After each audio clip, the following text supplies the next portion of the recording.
Welcome to the 13th Policy Dialogue Forum of the Teacher Task Force. My name is Carlos Vargas and I work for UNESCO, where I lead the section for teacher development. And as you know, the Secretariat of the International Task Force on Teachers for Education 2030 is also hosted at UNESCO in Paris. As you're aware, this year's forum focuses on innovation in teacher policy and practice for educational recovery. And we have a high-level panel with us who will address this very issue from different perspectives. We would like to welcome Her Excellency, Dr. Valentin Umarija, Minister of Education of Rwanda, and UNESCO's Assistant Director General for Education, Ms. Stefania Giannini, who is joining us online, and to whom I will pass the floor to chair this panel in a minute. But before we begin, I would like to ask you to take your seats and your headphones if you require interpretation in English, French, Spanish, or Arabic. And if you are joining us online, I would like to ask you to choose your link for your preferred language interpretation. And without further ado, please let me give the floor to Madame Giannini, Assistant Director General for Education. Stefania, welcome. The floor is yours. Thank you very much, Carlos, and welcome to all here with us in Kigali and joining on the line. UNESCO is very honored to co-host this opening ceremony of the 13th Policy Dialogue Forum with the government of Rwanda. And I really personally regret not being with you in person as planned due to the last-minute restrictions.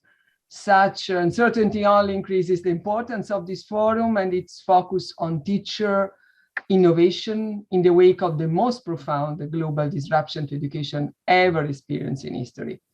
Since the creation of the International Task Force on Teachers for Education 2030 in 2008, the Policy Dialogue Forum has been a key moment for this network over the past decade, as you know, to come together, to advocate for teachers, to discuss key issues and share experiences. We are very much honored that this edition of the forum is hosted by the government of Rwanda, and it's therefore my great pleasure to hand over to Her Excellency, Dr. Valentin Umarija, Minister of Education of the Republic of Rwanda, to give the opening remarks. Your Excellency, the floor is yours.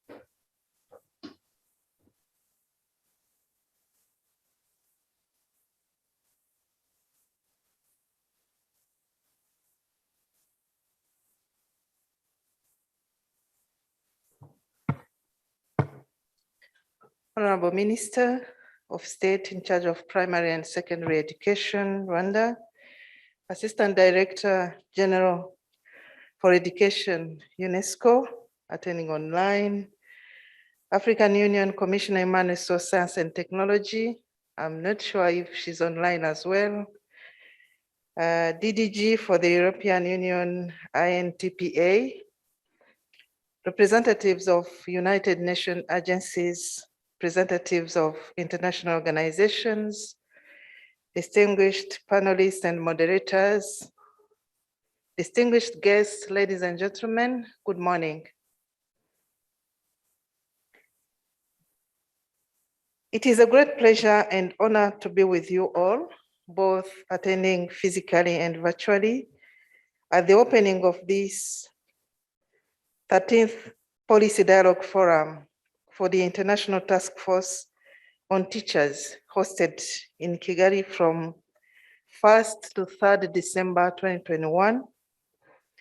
I'm grateful for the leadership of the United Nations Educational, Scientific, and Cultural Organization for having decided to jointly organize this important event in partnership with the Minister of Education of the Republic of Rwanda. I appreciate all participants who devoted their time and means to participate in this noble activity in support of teachers and the teaching profession.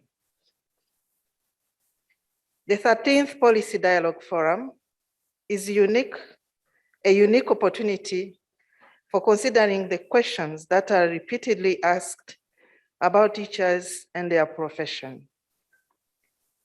I'm sure everyone here is only too aware of the person who used to work tirelessly, spending many hours to fill the gap of knowledge, skills, and attitude we needed to take our place in the world.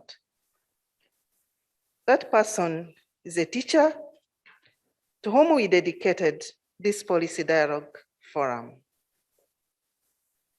If I may recall, the overall objectives of the 2021 Policy Dialogue Forum are to advocate the greater support for teachers through innovative policy and practices, and promote a shared vision and understanding among members of the TTF and key education stakeholders. To generate knowledge and expertise in relation to innovation for teachers and teaching, including through best practices and cost-effective interventions, which can help increase the number of qualified and supported teachers and improve teaching worldwide.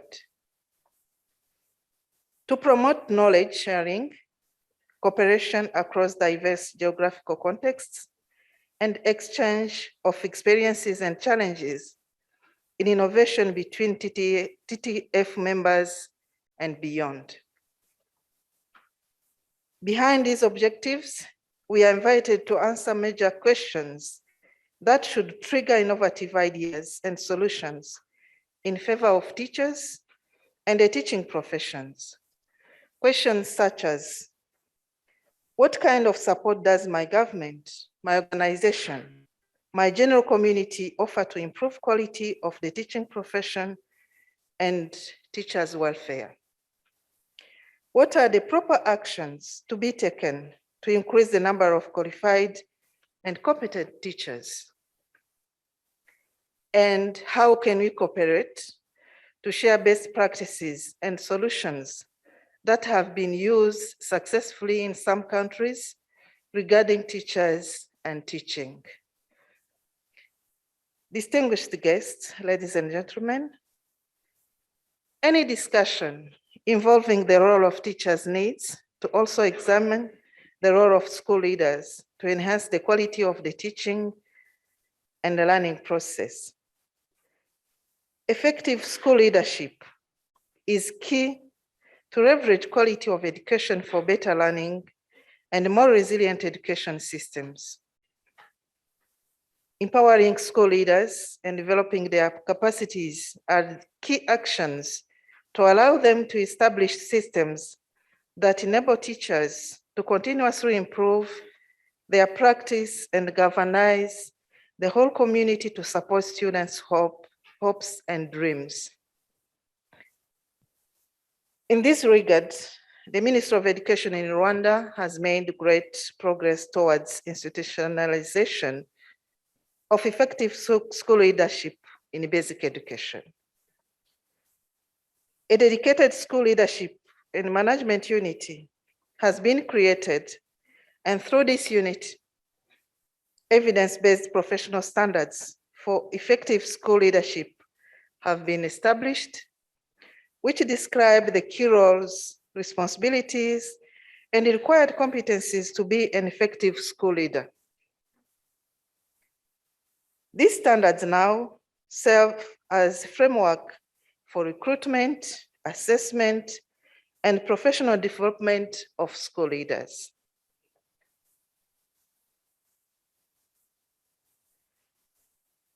Responding to the question of teacher requires governments, international organizations, and civil society members to work in synergy and find adequate solutions for teachers together. In this line, the Ministry of Education in Rwanda, in collaboration with different partners, is in the process of establishing an African Center for School Leadership, with the aim of supporting governments in Africa to build capacity in promoting effective school leadership for improved quality of teaching and learning outcomes. Ladies and gentlemen, the pandemic has had tremendous socio-economic consequences in all countries of the world. While remote learning solutions were easier to implement in developed countries, with the necessary infrastructure in place, school closure and continuous learning have posed a much bigger challenge in African countries.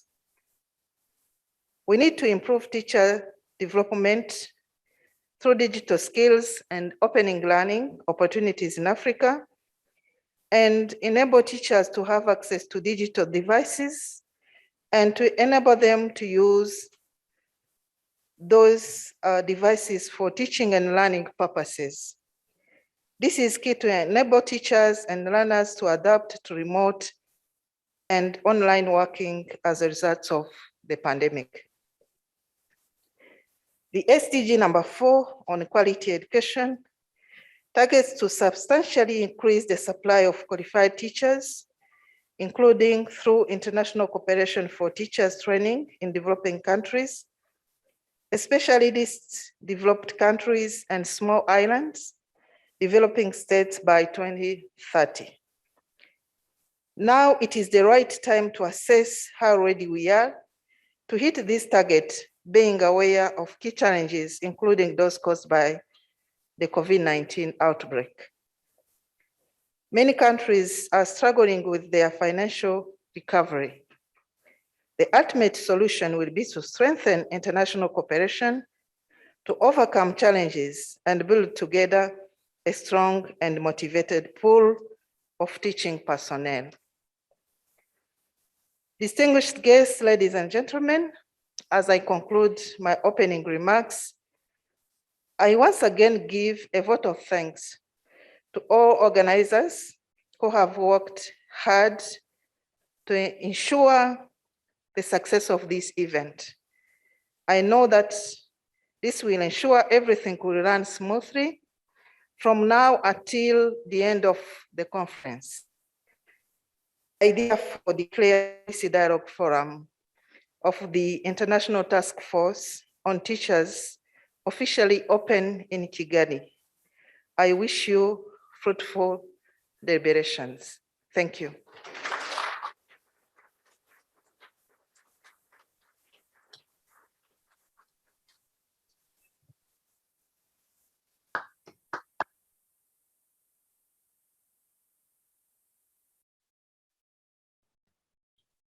Thank you very much, Your Excellency, for your inspiring words. Thanks for announcing the initiative of the government of Rwanda to establish this Center for School Leadership. It's very, very much timely, important, and happy and honored to cooperate around all these initiatives you were describing. And now my dear colleague, Mr.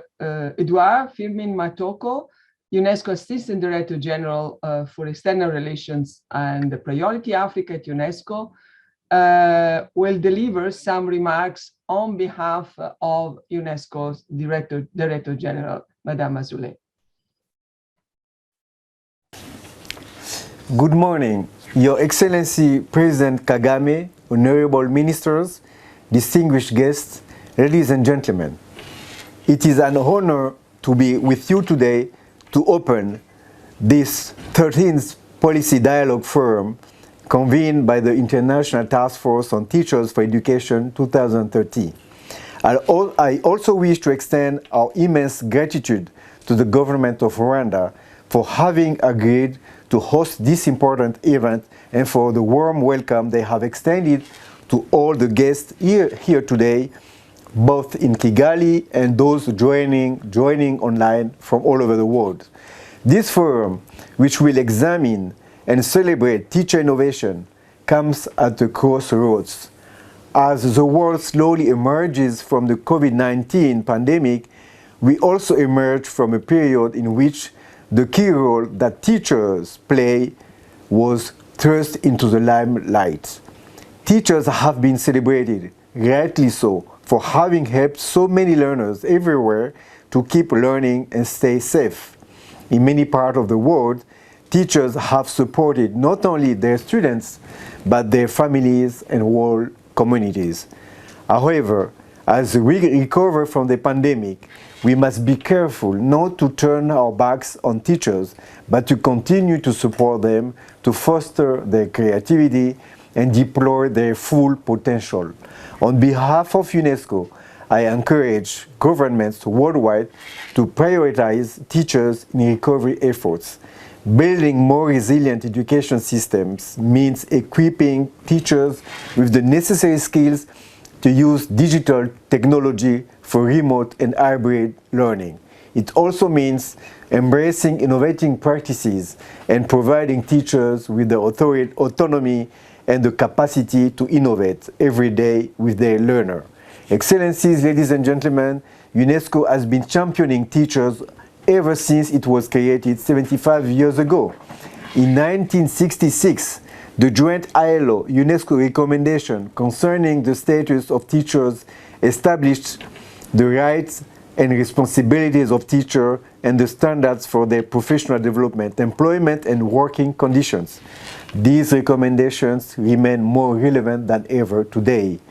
Just a few weeks ago, UNESCO launched a landmark report on a new social contract for education to reimagine our futures together, which recognize the important role that teachers will and must continue to play as the educators of our future citizens.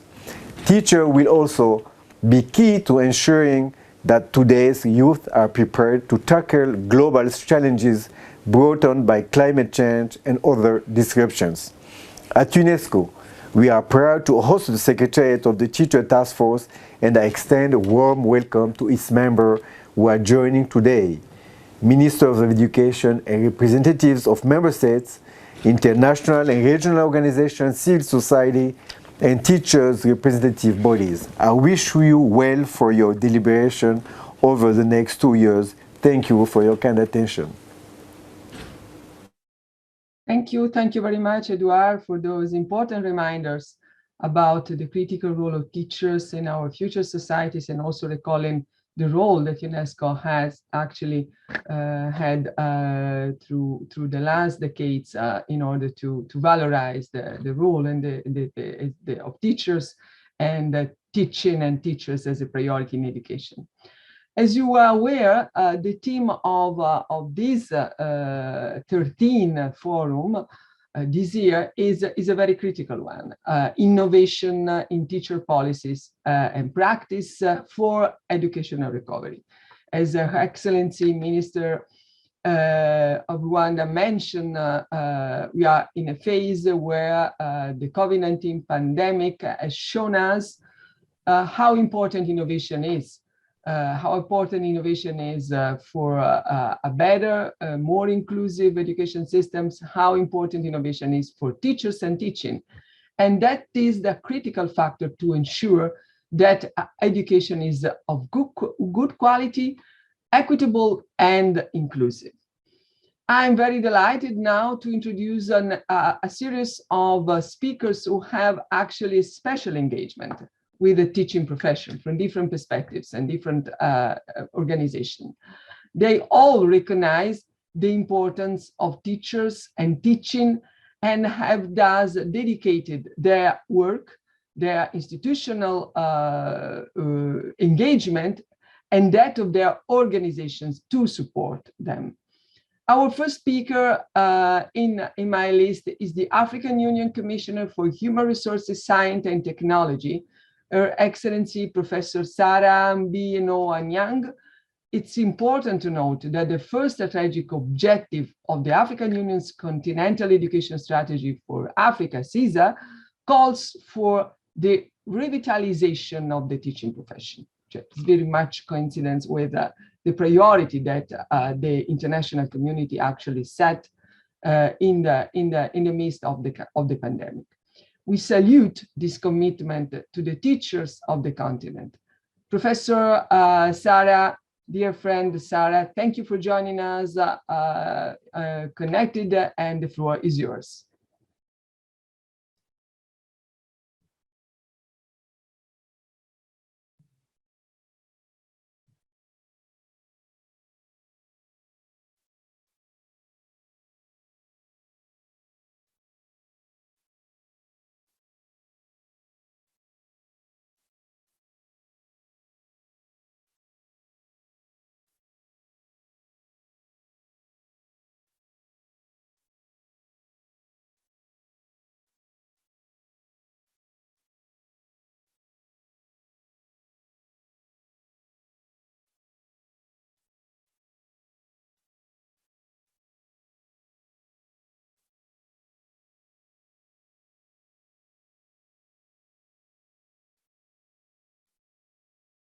I'm not sure.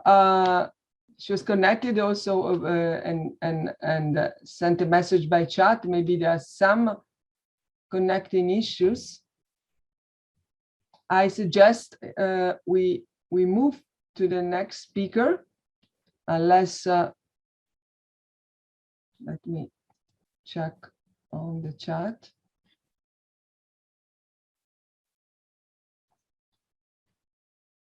Yeah, so we can move, waiting for better connection in the coming minutes, I hope, to the next speaker.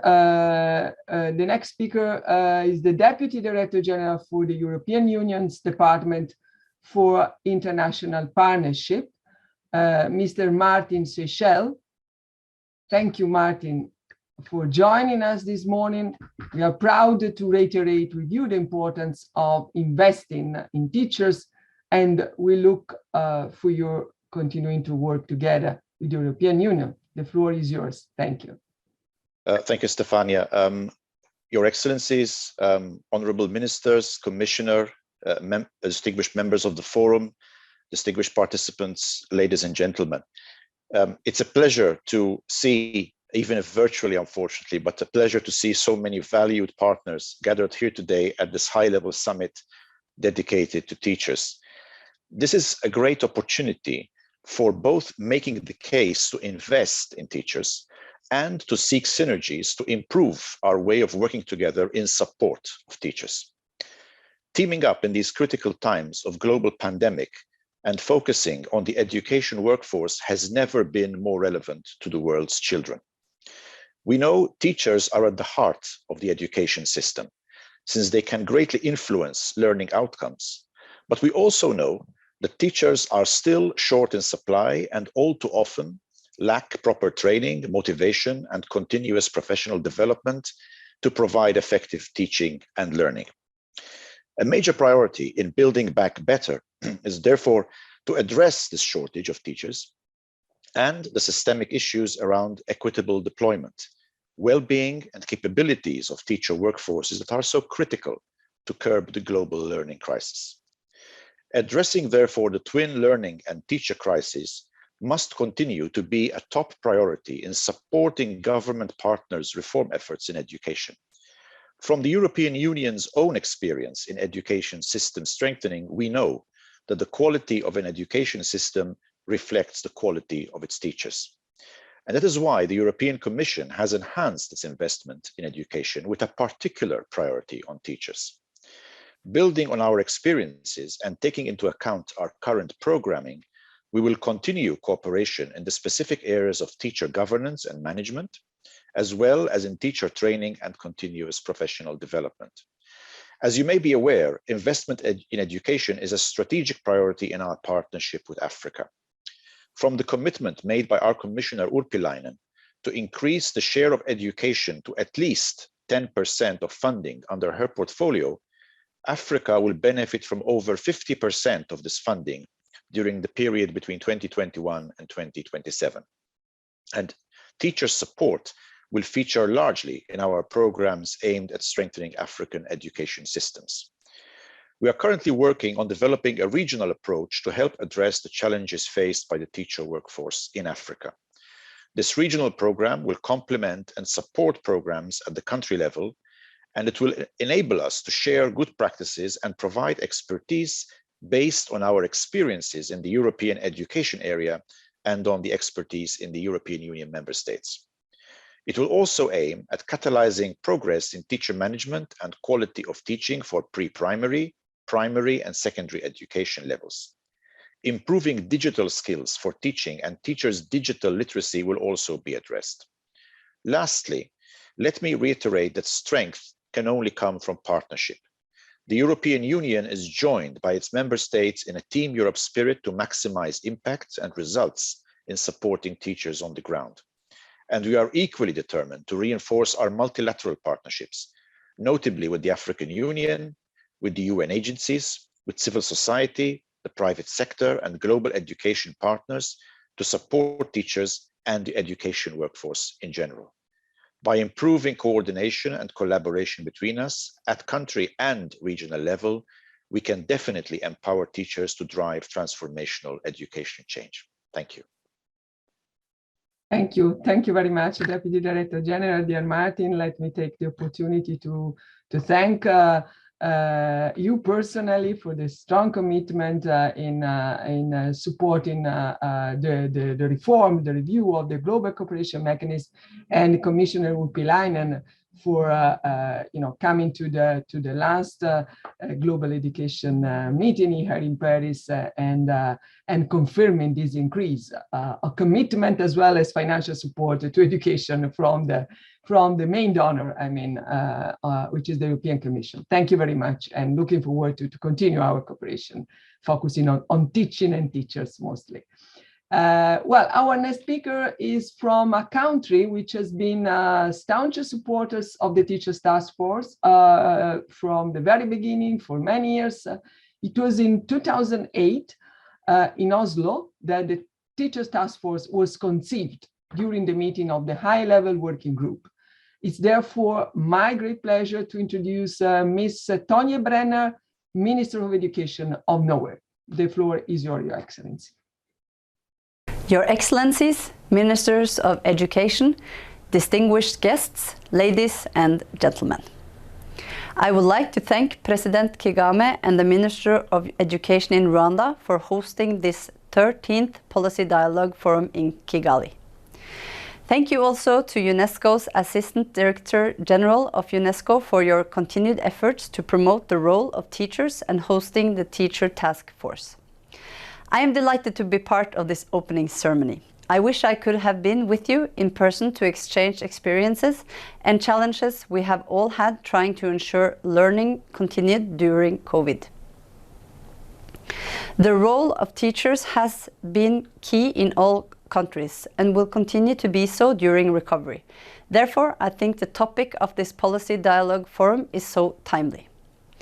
Norway appreciates the work of the International Teacher Task Force in ensuring teachers remain on top of the global education agenda. The call for action on teachers that the TTF launched early in the spring of 2020 helped shine the international spotlight on the importance of a range of issues related to teachers as schools closed down worldwide. If there is one thing we have learned during COVID, it is that teachers are irreplaceable. In Norway, we quickly moved to virtual learning in the spring of 2020. It was a big challenge for the teachers, pupils, as well as the parents. Moving forward, I think it will be important to have good strategies for continued professional development for teachers. Forums such as this are vital to create an opportunity for national, regional, and global actors to come together to share experiences, lessons learned, and ultimately gather practical examples of what works to positively influence policies and practice. Norway has been involved in the Teacher Task Force since it was first established in Oslo in 2008. We are proud to still partner with the TTF. I wish you the best of luck in your meetings over the next couple of days on this 13th Policy Dialogue Forum in Kigali. Thank you. Thank you very much, Minister Brenner. And now it's time for a very special kind of speaker. It's my absolute pleasure to introduce her to you. The next speaker, just 2 weeks ago, was awarded the 2021 Varki Global Teacher Prize in a ceremony at UNESCO headquarters in Paris. And I had the very real honor of being the first to interview her live. It's about Miss Keshia Thorpe, who was chosen from 8,000 teachers from all different countries of the world to be awarded this year's prestigious prize that I'm sure all of you know very well. Originally from Jamaica, Miss Thorpe teaches in Maryland in the US and was recognized for her work in supporting immigrant students and their families gain access to education, especially higher education. We are really, really thrilled by hearing from her today. Excellencies, honorable ministers, distinguished guests, thank you so much for giving me the opportunity to speak to you today. This meeting is a chance to talk about the power of new ideas. Over the next few hours, you'll be hearing about the game-changing ways in which teacher policy and practice is changing all around the world. And you'll be hearing from the incredible people who are making those changes happen from the classroom all the way up to the cabinet office. As a teacher, I know that these new ideas are needed now more than ever because all around the world, children and young people from the poorest and most vulnerable backgrounds are losing out on the right to education. In low and middle income countries, over half of 10-year-old children are unable to read a simple text. And in the world's richest countries, there's a sharp divide in the quality of education that rich and poor children receive. That means that our world is wasting the potential of hundreds of millions of children. As a teacher, I've faced these issues firsthand. I've been teaching for 17 rewarding years. My students are mostly immigrants and refugees whose family have fled poverty and conflict. They've come to the US for a new start to find new opportunities just like I did. In many ways, my students' stories are also my story. So when I became a teacher, it was important to find a way to reach my students. To do that, I realized that I need to do things differently. Over the years, I've made 3 big changes. Firstly, my innovative approach to teaching and learning has changed educational practice in my classroom and school. I've incorporated reading programs and redesigned my school's 12th grade English curriculum to make it more culturally relevant for my immigrant and refugee students who are also all English language learners. These changes have improved my students' reading skills by 40%. Secondly, I've taught my students to believe in themselves and to believe in their potential. I've told them, don't let your past affect your future. And finally, I've made sure to provide access to opportunities so my students have a future after leaving school. I've worked incredibly hard to get my students scholarships to college. The changes I've made in the classroom have transformed my students' lives. Today, I'm taking these innovations around the world as the co-founder of US Elite International Track and Field, Inc. Together, my sister and I have created a nonprofit organization to give at-risk students across the globe the opportunity to access fully funded scholarships to US colleges and universities. I'm also advocating for governments around the world to do more to respect, protect, and realize the right to education for immigrant students. These children and young people have so much potential and so much to give. But first, we need to believe in them and give them the hope for a better future. All children deserve the chance to become the best they can possibly be. But in order for the world's poorest and most vulnerable children to reach their fullest potential, education needs some new ideas. So join me so collectively we can work together to make a difference. Thank you.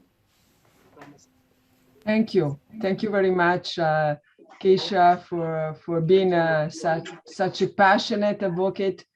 And we really look forward to championing the cause of teachers together at every opportunity we have. Well, let's now turn to our keynote speaker. I'm sure that this next speaker needs no introduction to many of you. Linda Darling-Hammond is the Charles E. Ducommun Professor of Education Emeritus at Stanford University and founding president of the Learning Policy Institute. She's past president of the American Educational Research Association and author of more than 30 books, 600 other publications on educational quality and equity. In 2006, she was named one of the United States 10 most influential people affecting educational policy. It's then my pleasure to introduce Ms. Darling-Hammond, who will be giving the keynote address today.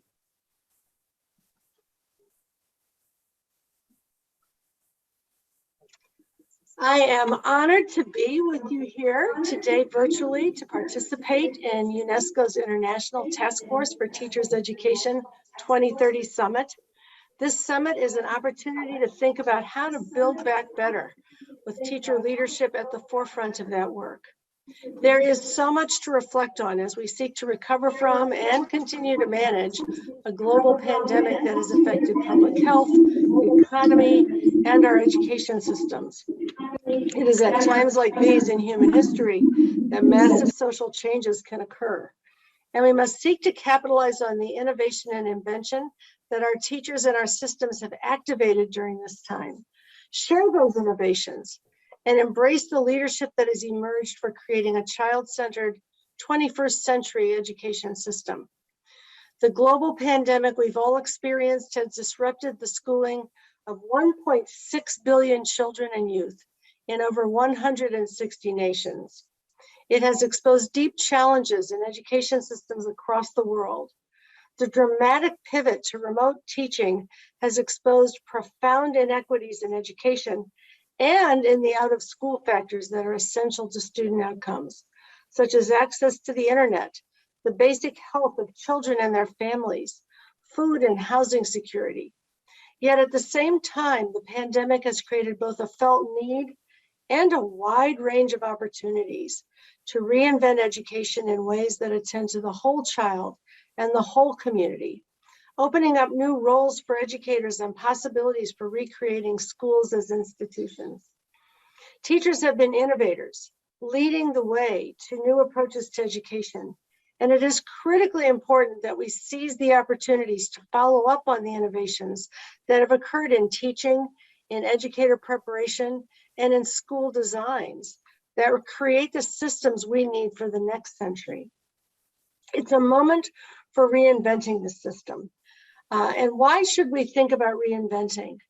Well, the system that most of us have inherited from decades or even a century gone by is one that was designed before we had knowledge of the importance of relationships to learning.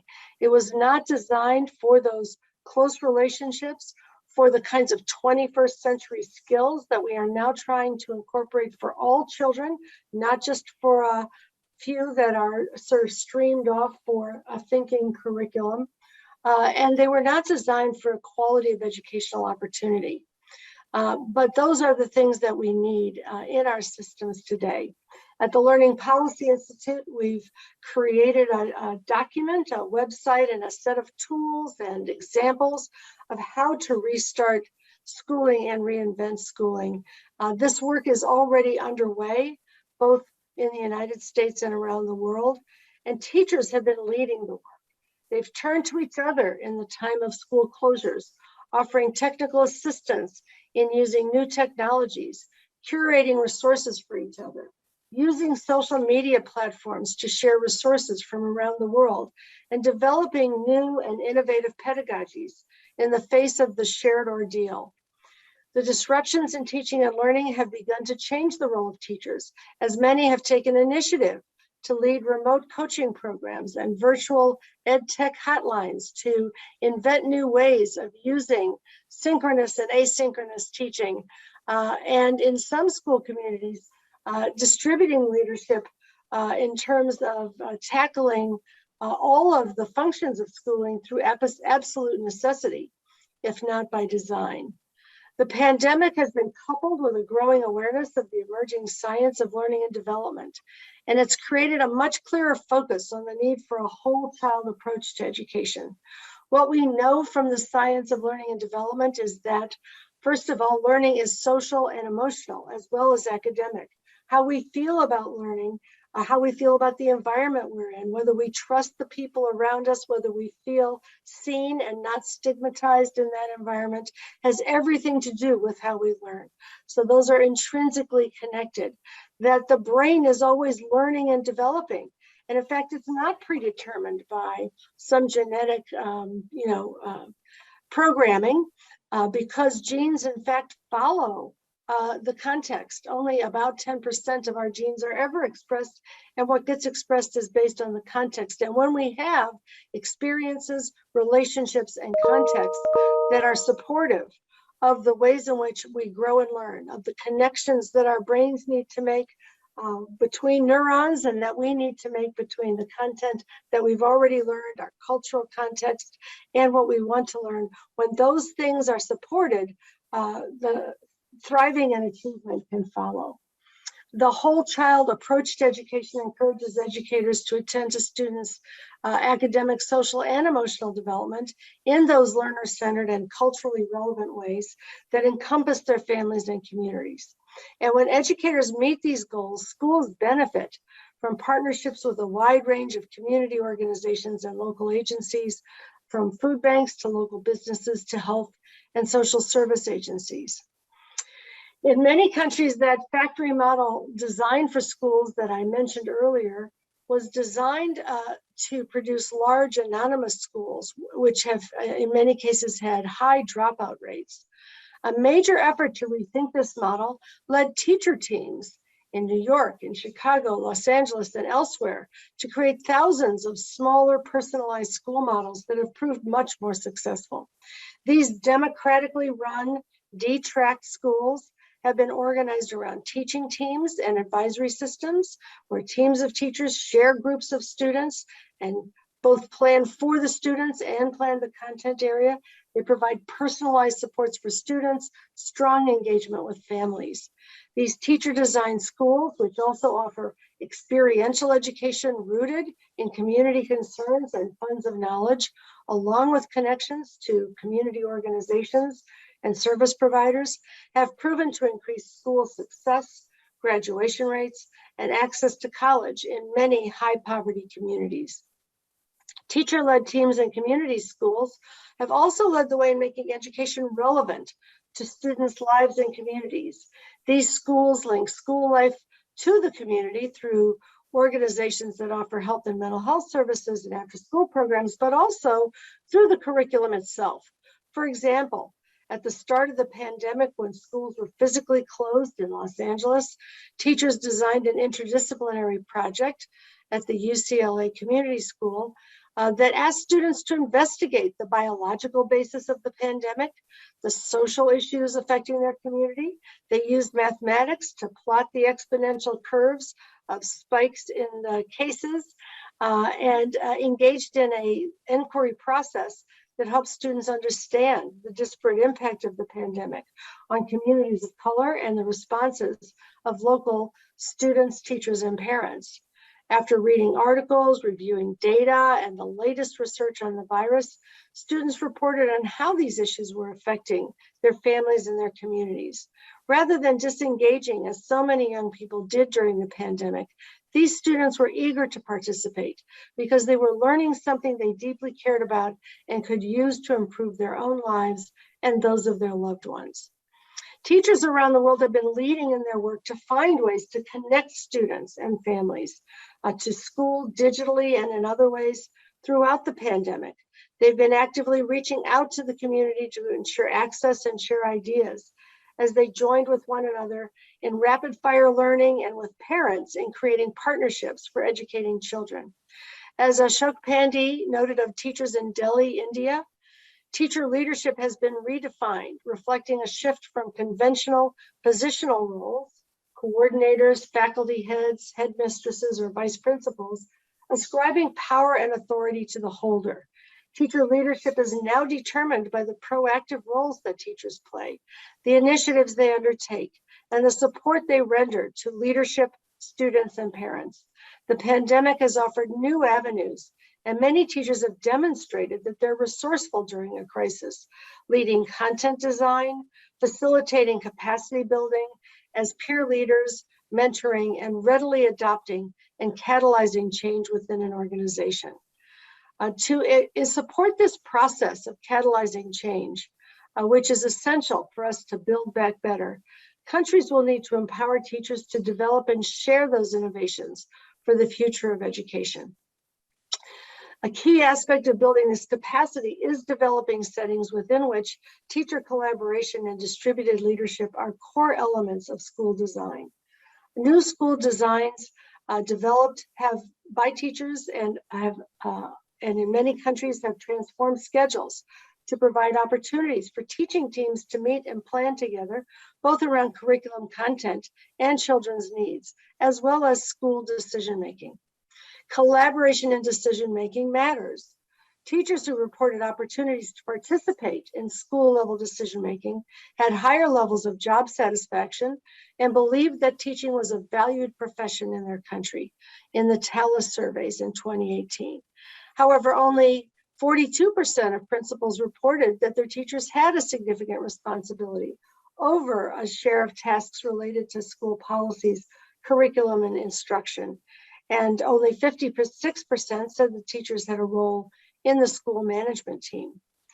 A growing body of research has established that effective professional learning that produces gains in student achievement is intensive, collaborative, job-embedded, and classroom-focused.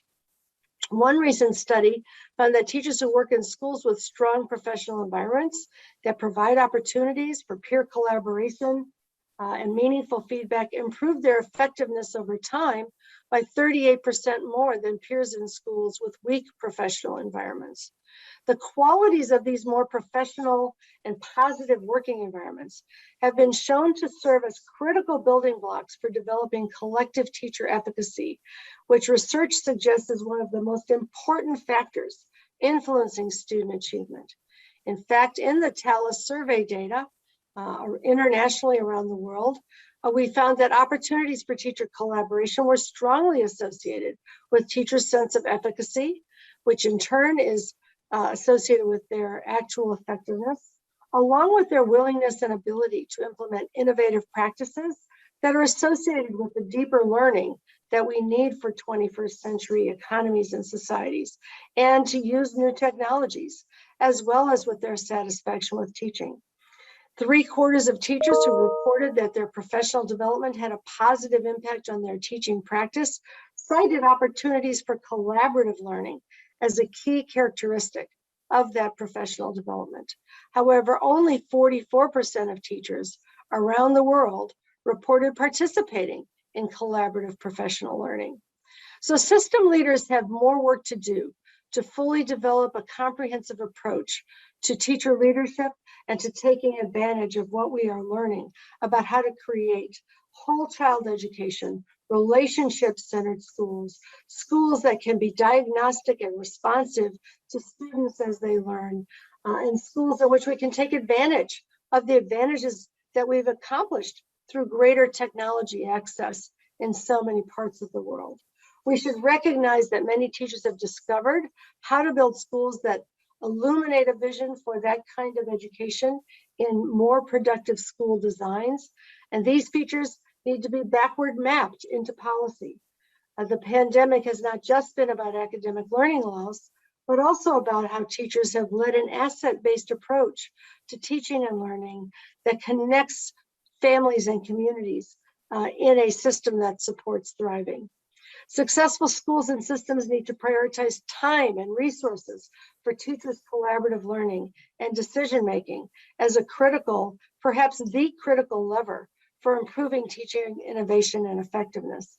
And building shared knowledge and collective efficacy in the teaching force, which is the most powerful approach to supporting student learning, requires changes in how we conceptualize and invest in educator preparation, as well as in educator time and roles and tasks and evaluation, so that the collective practice, skill, and expertise of teachers are encouraged and our explicit goals of preparation, professional learning, career ladders, and compensation systems. Educator preparation programs have contributed to the capacity to transform education and need to be supported to create those partnerships with local schools like the teaching hospital in medicine that allow us and all beginning teachers to see in practice the kinds of whole child education strategies and pedagogies that are needed so that we can build the next generation of practice on the best that our systems have to offer. In the future of education, Yang Zhao makes the case that teaching must become the sum of the entire community of teachers as they share their expertise with each other. And these changes will only work if teachers themselves co-design the system that they will need to co-own and execute on behalf of the ultimate beneficiaries, young people, family, and communities. In the process, we can build on the innovations that the pandemic has inspired and take advantage of the new ways of teaching and learning, the new ways of organizing school that are emerging from the crisis. As Andreas Schleicher of the OECD noted, the challenge is to build on the expertise of our teachers and school leaders and enlist them in the design of superior policies and practices. This is not accomplished just by letting 1,000 flowers bloom. It requires a carefully crafted, enabling environment that can unleash teachers and schools' ingenuity and build capacity for change. That is what you are working on in your summit over the coming days, and what I hope you will share with all of us as we collaborate and learn together. Thank you. Thank you. Thank you so much to Professor Linda Hammond, Darlene Hammond, for this inspiring keynote speech, really.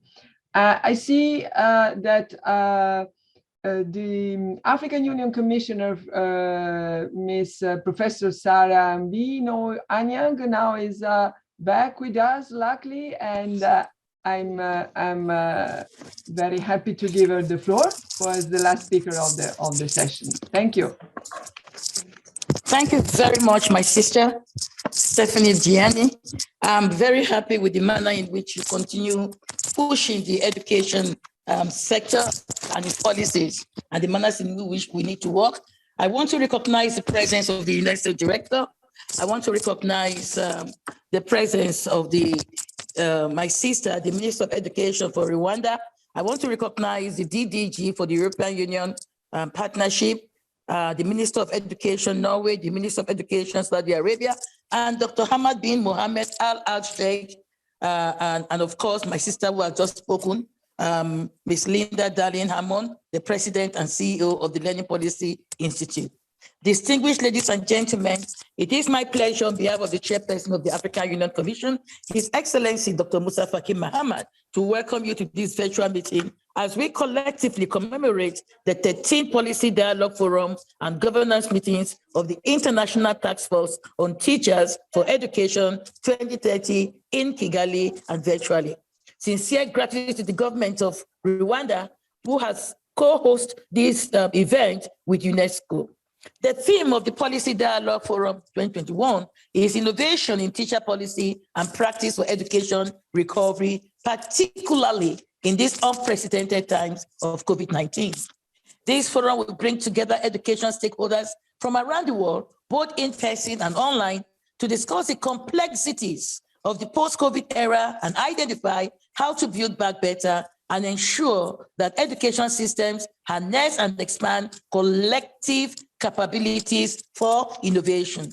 It will also generate policy recommendations for ministries, civil society organizations, international organizations, and donors that support teachers, school leaders, teacher educators, and policymakers as they strive to substantially increase the supply of qualified teachers as espoused in Sustainable Development Goal on Teachers, Target 4C, and the whole Education 2030 agenda.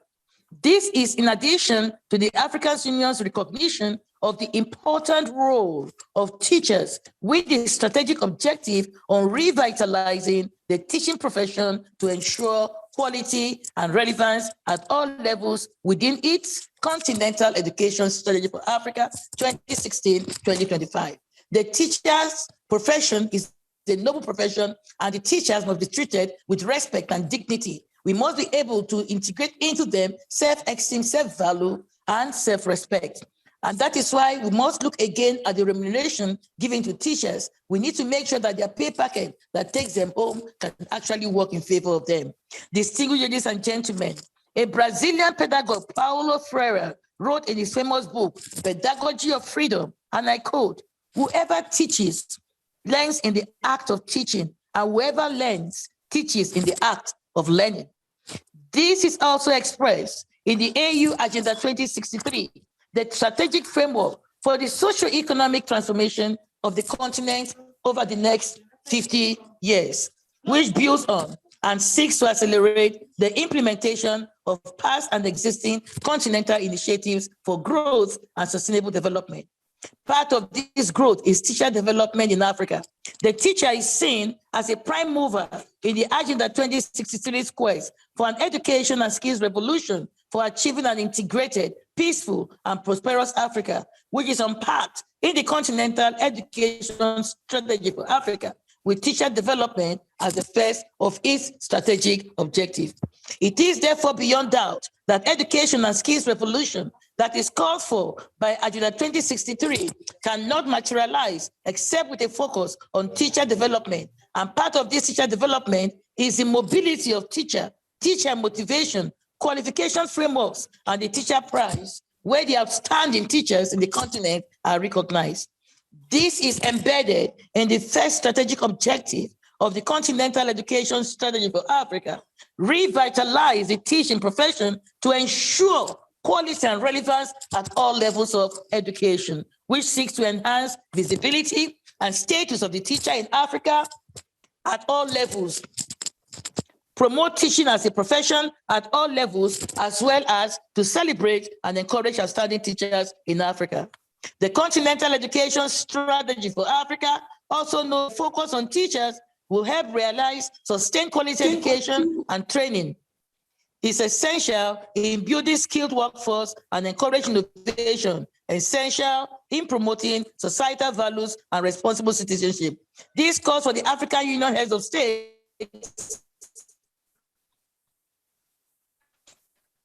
and governments to be committed to strengthening teacher development, operationalization framework, inclusive and equitable quality education, and promote lifelong learning opportunities for all.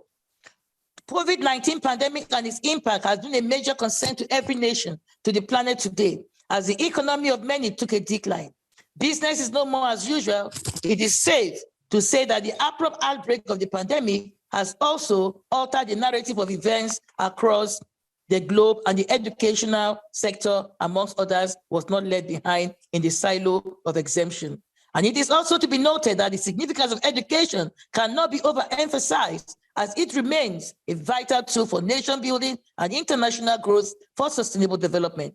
The universal principles of education with contextual applications has provided intellectual reinforcement for the success of many people in various fields of human endeavors without prejudice to race, culture, tribe, region, language, social strata, and religion. In our education sector, some schools are reopened, while some are in the process of reopening. But the closure in the past year due to COVID-19 around the world impacted education for millions of students and teachers especially. There have been interruptions of classroom-based instructors, which has widened the existing inequalities for vulnerable populations and reduced access to learning for a large portion of the world's children and youth.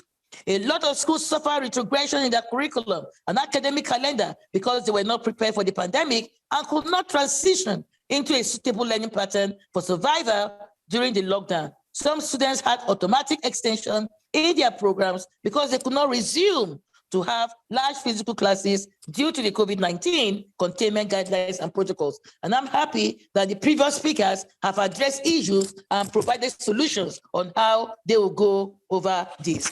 The distinguished ladies and gentlemen, for time purposes, I would want to say that we need to note two crucial factors that have shifted due to the pandemic. The first is the pedagogical adaptations have proven to be pivotal as the traditional lecturing in-person models do not translate to a remote learning environment. No matter the type of channel used, online, radio platforms, etc., teachers need to adapt their practices and be creative to keep students engaged, as every household has become a classroom, often without an environment that supports learning. Secondly, the pandemic has recalibrated how teachers divide their time between teaching, engaging with students, and administrative tasks. It has also been recorded that a high percentage of teachers did not consider being prepared to teach remotely, as I mentioned earlier. It is no more business as usual.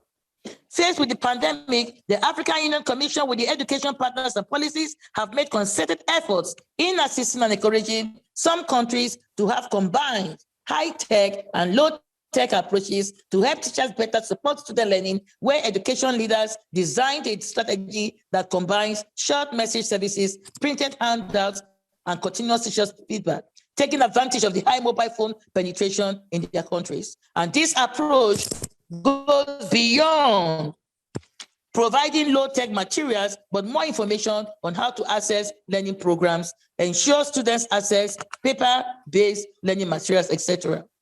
We have also recorded how technology has enhanced government teachers to adapting existing coaching programs to be the least places for peer support programs to facilitate peer-to-peer learning among teachers. We are encouraging more member states, education partners, and policymakers to continue to work with the African Union to make sure technology interventions enhance teacher engagement with students through improved access to content, data, and networks, helping teachers better support student learning to achieve our goals of education, science, technology, and innovation in Africa, and enable Africans effectively compete in the global arena. And for us to be able to build back stronger educational systems, countries will need to apply those teaching initiatives that have proven to be effective during the remote learning phase and integrate them into the regular education system.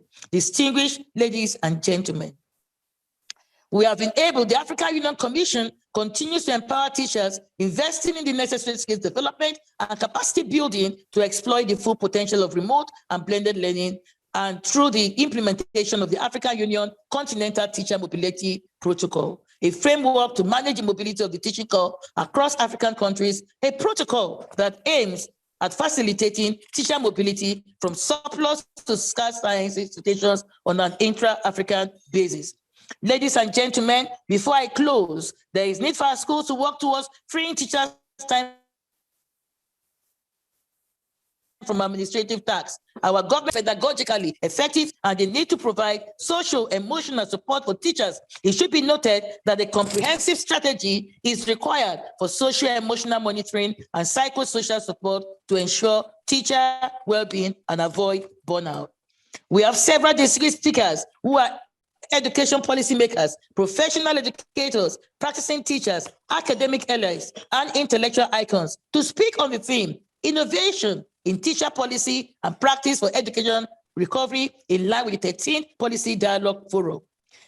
So it is my expectation that inputs provided will advocate for greater support for teachers through innovative policy and practices and promote a shared vision and understanding among members of the teacher task force and key education stakeholders. It will generate knowledge and expertise in relation to innovation for teachers and teaching, including through best practice and cost-effective interventions, which can help increase the number of qualified and supported teachers and improve teaching in Africa, and promote knowledge sharing, South-South cooperation, and exchange of experiences and challenges in innovation between teacher task force members and beyond. At this juncture, distinct participants, based on the premise of these insightful remarks, I wish everyone a refreshing time as we actively participate in this meeting. Sincere gratitude to my sister, Stephanie Giannoni, and to all the team members of the Rwandan government who have actually participated to organize this event. Sincere gratitude to all the speakers and participants and education stakeholders. My warm appreciation to you all for accepting and responding to our invitation. I wish you on this count Merry Christmas in advance and a super abundant, prosperous New Year 2020 by God's grace. Thank you very much. I know I took much of your time, but you cannot imagine that I skipped 6 pages to end here. Thank you. Thank you. Thank you very much, dear Commissioner, dear Sarah, for this passionate, comprehensive speech, which concludes really a very inspiring session, opening session of this 13th policy dialogue of the teacher task force. Let me really thank all the speakers for their commitment, engagement, for confirming their own and their institutional cooperation with UNESCO and the government of Rwanda about this common mission we have, valorizing, revitalizing the teaching profession from different perspectives. And I think that quoting the pedagogy of freedom is the right way to conclude this opening session and to set the scene for, I'm sure, a very fruitful dialogue in the coming 2 days. Let me conclude with a special big thank to Her Excellency Dr. Valentin Uwamaria, Minister of Education of the Republic of Rwanda, for hosting us in Kigali today, and all my colleagues who are luckily have been able to reach the country and working so hard there and here in Paris for being this event a very successful event. Thank you very much. I wish you, all of you, a fruitful discussion in the coming days. Thank you.